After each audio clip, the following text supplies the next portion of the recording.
conjunctions, pronouns, etc. Then we analyze the script.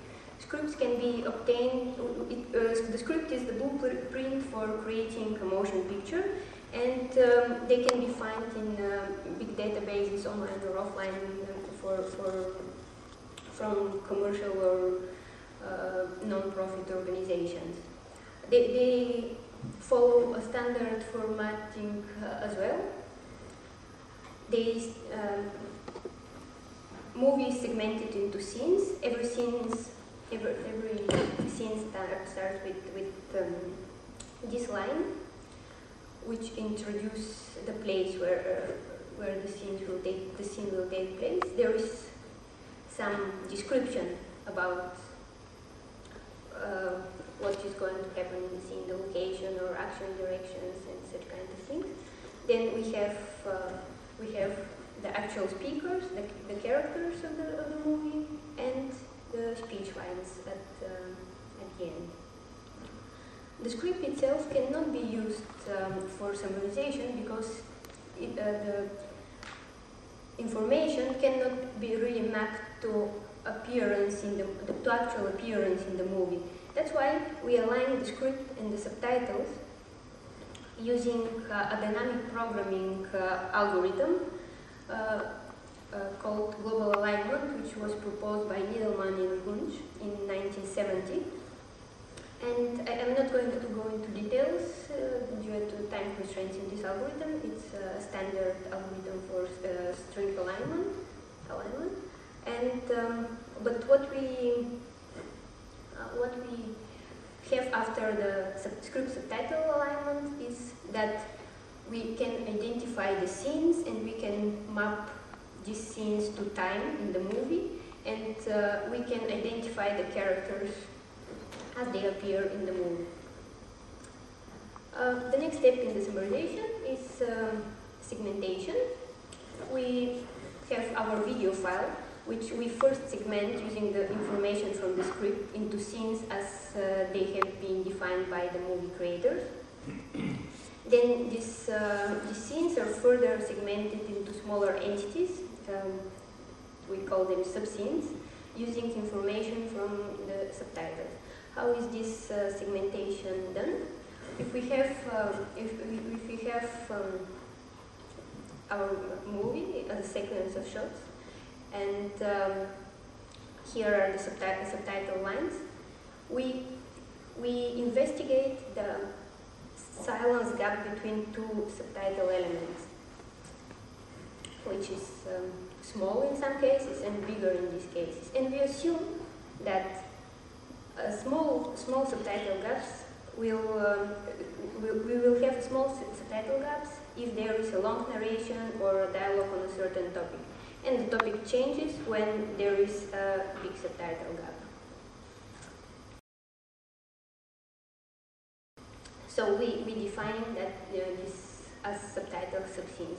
They are further refined using shot information in order to include the first and the last shot entirely. As a result from the analysis and segmentation step, we have data structure, which is the semantic index of the movie. So the movie is segmented into scenes. Every scene have a set of subscenes, and we know the shots of this subscene. We know the keywords that have been extracted from the subtitles, and we know the characters that have been extracted from the script. So now we have to rank these scenes somehow, so we can identify the most important subscenes. But we don't not only want to identify important subscenes, but since we want to keep the storyline, we want to establish some connections between scenes in such a way that we can follow some semantic thread running through different subscenes. To solve this issue, we got inspired by the PageRank algorithm that Google uses for ranking web pages. And how do we do this in the domain of movie summarization, I'll explain now. So we make this graph with vertices, all the subscenes of the movie. They have a list of keywords or characters. In this case, we have the characters that appear in this particular subscene. Then we establish links between these subscenes based on word co-occurrence between two scenes. And every edge has weight, which is actually the amount of words two subscenes have in common. Then the page rank is calculated with this formula. It seems pretty difficult, but actually it's the page rank of a particular subscene is defined as the sum of all the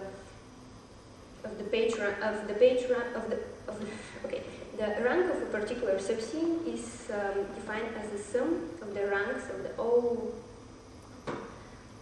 subscenes that point to it, divided to the all subscenes this particular scene points to. Or what does it mean?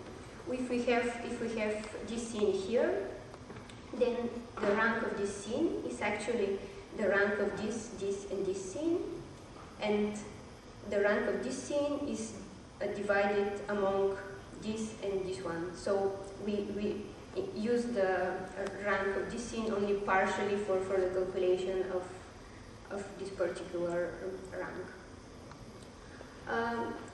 We also introduce weights. We assume that if two subscenes share a lot of keywords, well, they probably have semantic connection. So we want this subscene to have bigger impact on each other's rank calculation. That's why we always use this weight here. The coefficient D is just a damping factor, which is there to give at least some minimal rank for subscenes that haven't been linked to any other subscene. And at the end we calculate the rank. It sounds pretty tricky to how do we find how do we find a rank of a particular subscene if we don't know the ranks of the rest of the subscenes. But this thing is actually solved by a simple iterative algorithm. It takes this graph as an input, the damping factor and some threshold epsilon. And what we do first is we initialized all the ranks with some value. Well, it's 0 in this case. Then we iteratively calculate the rank for all the subscenes using the values that from the previous iteration. After a certain amount of steps, the difference between the ranks calculated in two iterations stop changes,